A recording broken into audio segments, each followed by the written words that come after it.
I talked a lot about anxiety on the Undertaker Freak channel that I deleted. Health anxiety, social anxiety, um, a little smattering here and there of depression, but at the time, my biggest issue was anxiety. Um, so I talked about it more often, and there are some other things like people who looked at drug addicts as people who deserve like no sympathy. Alcoholics. It's just like something that they can just like control, just like wake up and be like, "Oh, I don't want to do this drug or drink that thing today, huh?" Um, but going through the therapy that I've gone through, taking an antidepressant, the right antidepressant. Um, I was on a ridiculous antidepressant a couple of years ago that I was taken off of when I moved to Finland because a psychiatrist couldn't figure out why the hell I was on it because it was an antipsychotic. And I wondered, why the hell is this? It was in Vega, by the way.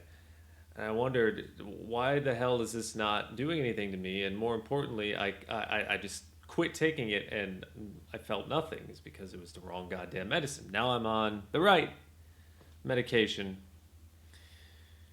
At least I feel it's been a little over a month now, and yeah, I feel things that more on the medication later. But in a nutshell, I have feelings, and I feel in ways that I haven't felt since I was a child, um, which is amazing. Um, but it's also a process that takes time. But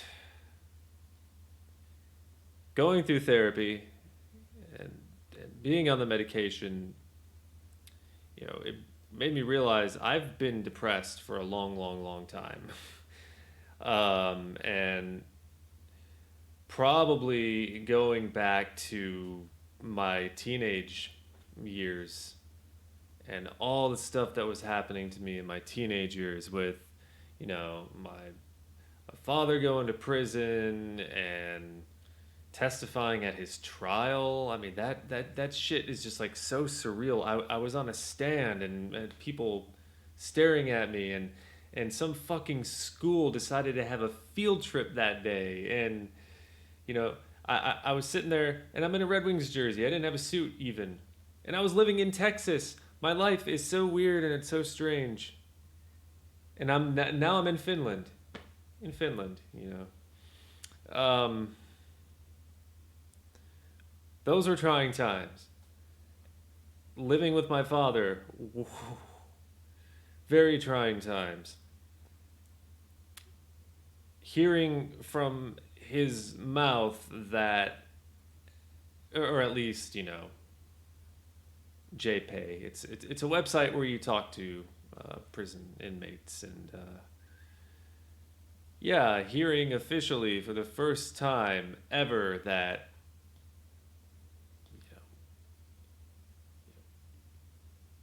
all of that stuff that he did was yeah, that he did it. That you just wanted the admission, and then that's it.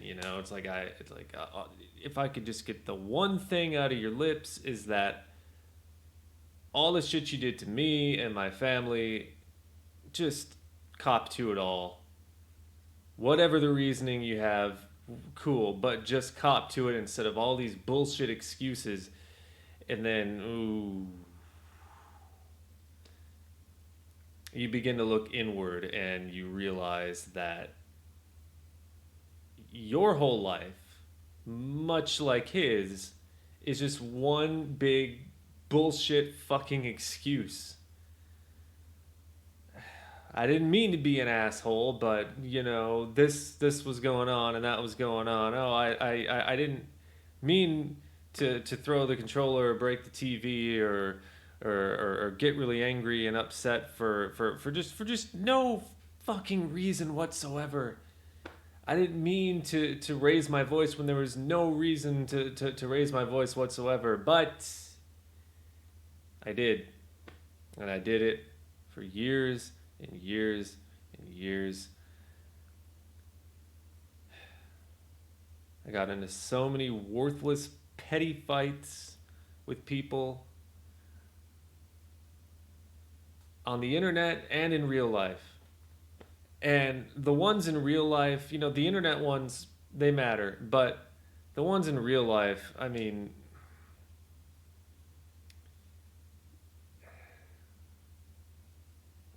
they sting because you wonder. I mean, granted, now I am in Finland, so I'd have to leave those friends behind, but it,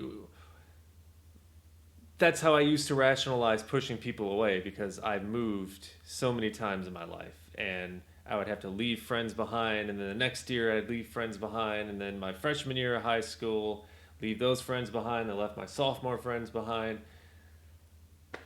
until the point junior senior year I don't give a shit. Friends, what are friends? Who cares? Who needs them? And that attitude stuck with me throughout my adult life. These are things I should have been getting counseling for. These were things that I should have been, you know, and there's apparently something chemical going on because the medication has helped me immensely. I still have my moments that are tied in mostly to my upbringing. There are so many things that I witnessed in my upbringing, and when you live with a man through your formative years for, how long? What was it? 15, 16 years, and your mom is always away, and it's always you and him and his behaviors and his way of doing things and his way of dealing with stress and pressure, and you're copying this person. You mimic this person, and I thought for years that I'd separated the bullshit from the real true lessons, and it turns out no. Aside from being a physically abusive alcoholic who does horrible, unspeakable things to people, I'm basically him. Or at least I was. Or at least I'm trying not to be. I'm always, always, always trying not to be. Trying not to resent people who have functional families, and and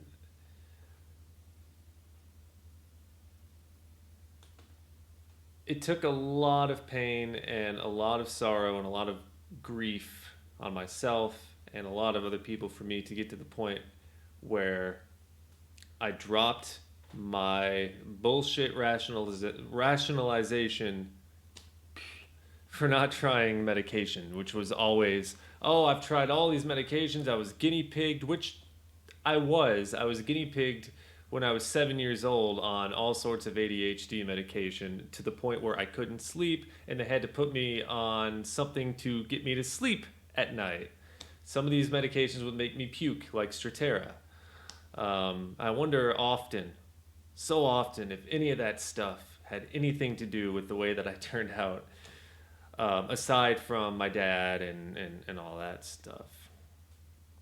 And that's stuff that I talk with my therapist about all the time. We're always to a painful level trying, meticulously going through these events in my childhood and trying to extrapolate lessons and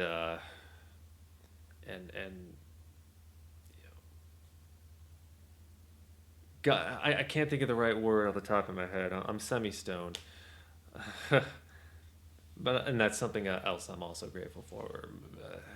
God, the fact that some people think marijuana is just this horrible, horrible thing, and God, it just opens up so many doors in your brain, and just people don't know, people don't get it. But this is not an advertisement for marijuana at all. No, I'm just here to say that, you know,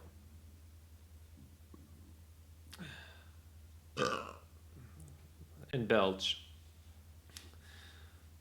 I think about all that stuff in relation to the YouTube stuff and all of the when I was doing the dives and thinking about just how absurd it was that I was making these long videos ranting and bitching and moaning and people liked it. I guess that there was an audience for it. I recognized there was an audience for it. And I always said, this is the point I'm getting to. I always said that there is a difference, a staunch difference. Just because I'm on camera and screaming and yelling and blah, blah, blah, blah, you know, that's the camera me, that's the passion inside of me.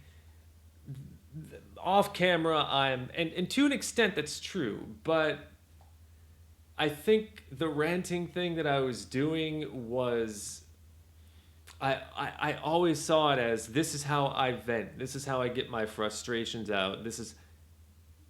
But it was never enough. It was never enough, and I always tried to tell myself that it was. It made me feel good inside. Like I was doing something positive for myself. Like I don't need therapy, which was a good thing because at the time I was flat fucking broke.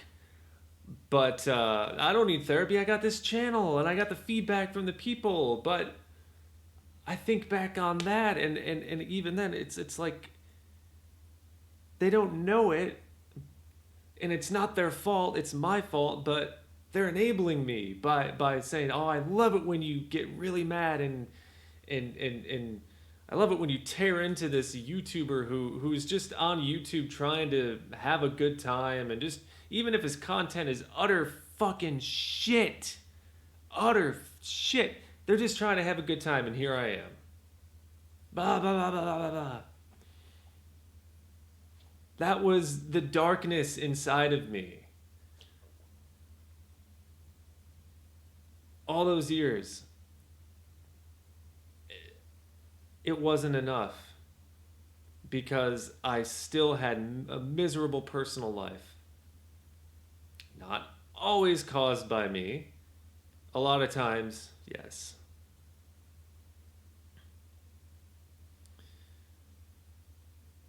I don't have to be that person. I don't even have to be this person. I don't have to be doing videos or YouTube. I I just know that I really liked making videos and I liked having the audience, but I can't look at them the same way that I did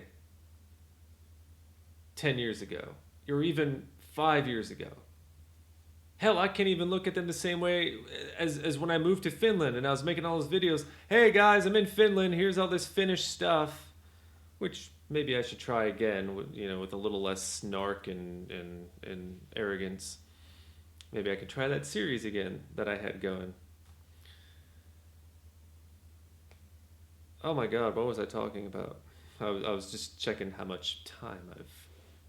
13 minutes. Okay.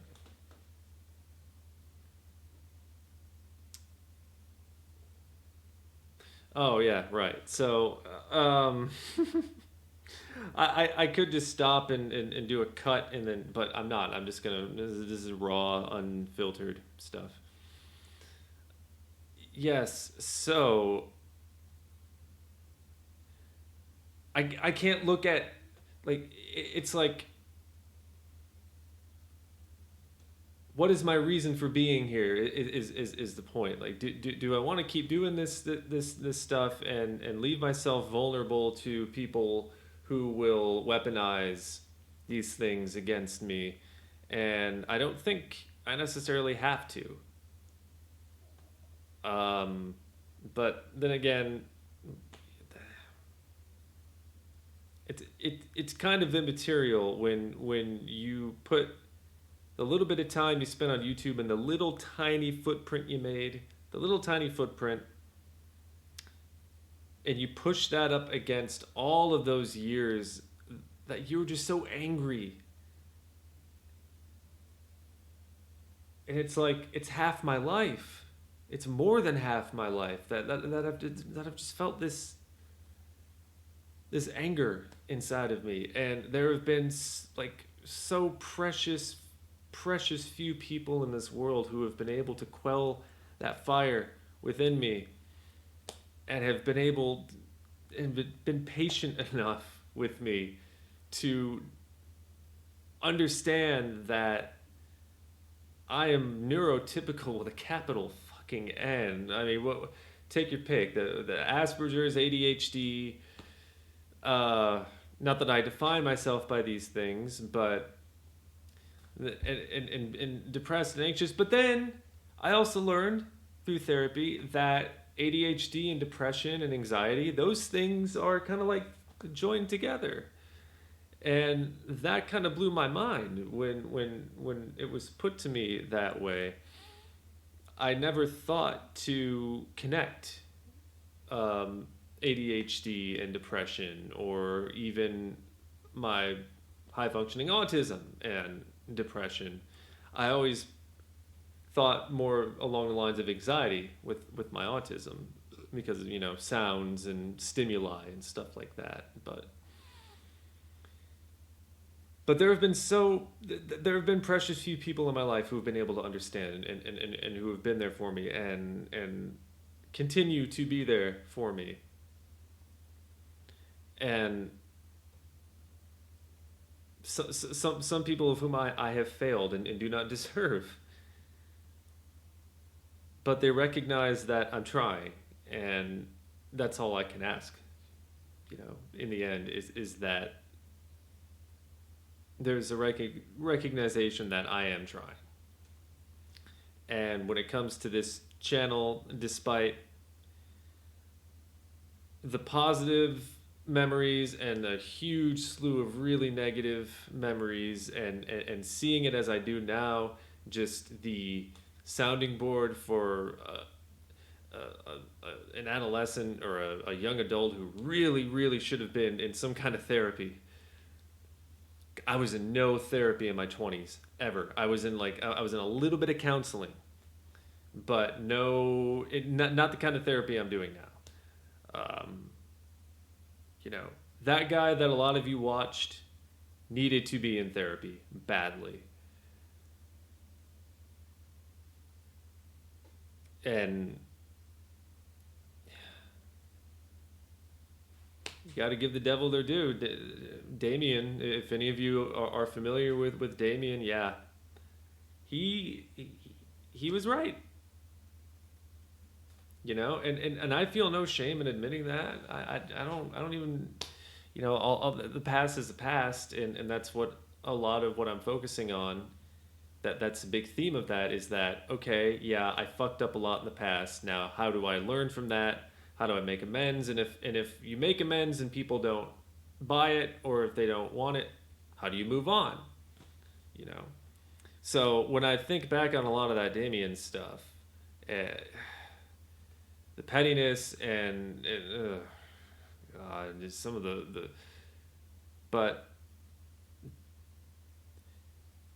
mixed in with all of that, even though there were a lot of untrue and a lot of really gross things said by both of us, that overlying theme, of course I'm miserable.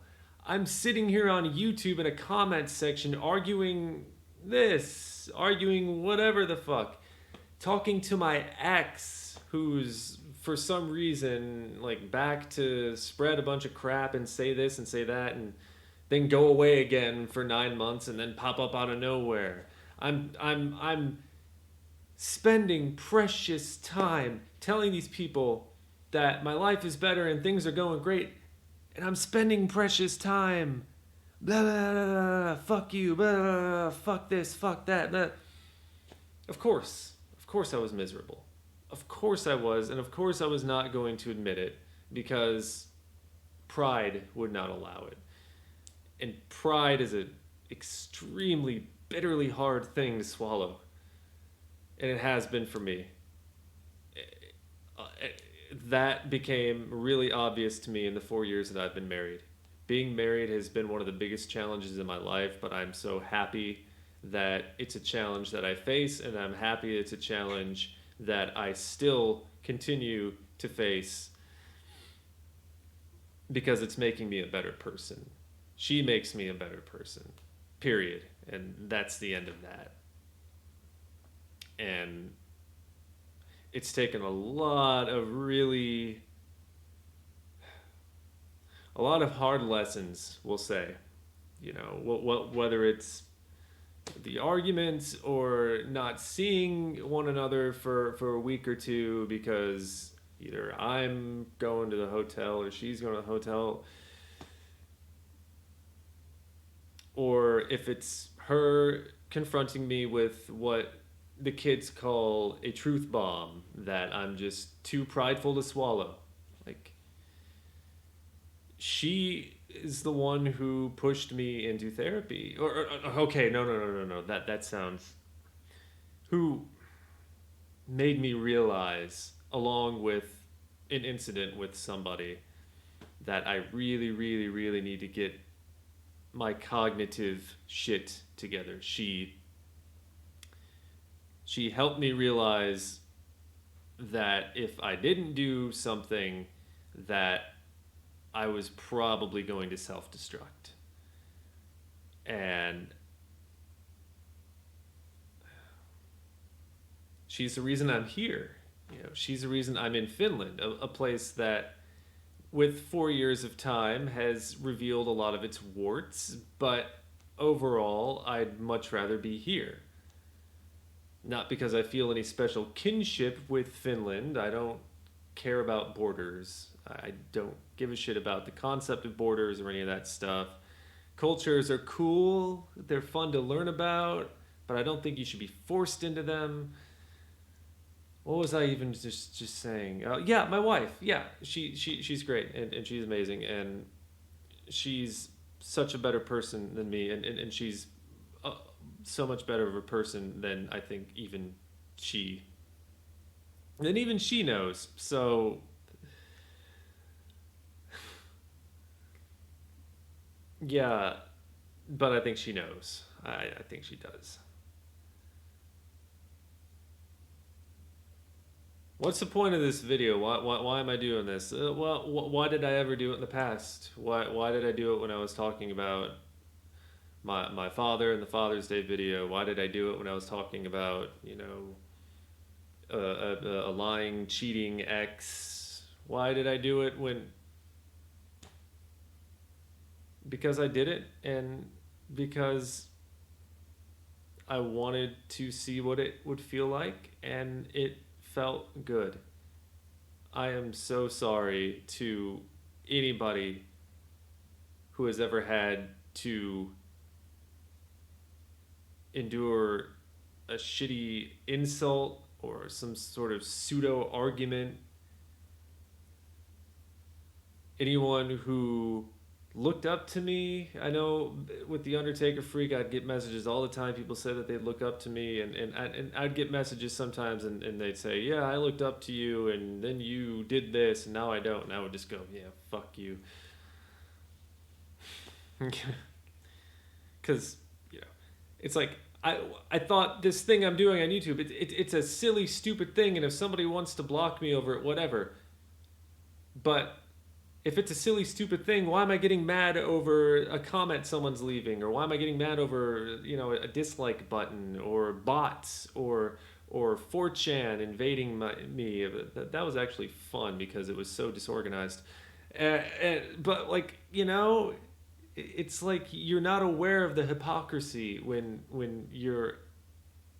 But I had to acquiesce to the cut master overlords and make a cut so I could get back on track. So now that I'm done talking about all of that, I guess I do want to try to keep this channel running and see, you know, what motivates me to make a video and how I process my thoughts differently on this new journey of mine, because it's kind of what I consider it to be. It sounds a little too hippie or new age. Well, I don't mind being a hippie. New age on this road. Because before, a lot of hate, a lot of just. I'm not saying I'm never going to hate another thing for as long as I live. And I'm not even saying that there's going to be a complete transformation of this. But as I learn how to process grief and negative emotions and bad news and criticism and things more appropriately, I hope it'll make me less of an asshole. That's not entirely the goal, being less of an asshole. The goal is being just more sound of mind and being more organized up here in general, and not letting that hatred and that anger that was instilled within me by my father so many years ago, not letting that take over, not letting him win out in the end. Not that I blame each and every single thing on him. There are some genetic factors. Both of my parents have got things wrong. And yeah, it runs in the family, certain disorders. But I got the major depression and a lot of anxiety. So, but you know, we work with what we're dealt with, right? And I do want to see how this channel pans out, and I don't want it to be a rant fest. So unfortunately, if that's what it was that you wanted, I'm sure there will be topics that will get me heated, but raising my voice, like, I don't know. I even see that in a bit of a different light. I want it to be something that I only do unless I really, really have to. Like, to get someone's attention at the supermarket, because no one here in Finland pays attention to you, and that includes where you're going. I'm kidding. It's not all of them. But, yeah, like, hey, perkele, vittu, or some random smattering of Finnish that I picked up. I'm never going to learn Finnish. It's just not possible, by the way. It is, but not in this brain. It's not a dig at Finland. It's just your language is so goddamn hard. God. Anyway, so that's another point of this video, is to say that, yeah, I'm going to keep it going, and I will do videos as I see fit, and I have no illusions. I have no, I don't even think 1/1 billionth of the people who used to be subscribed to me are even aware that I still exist. So but, as long as it feels like something good to do, I will do it. Can't hurt anyone, right? I never know how to end videos anymore.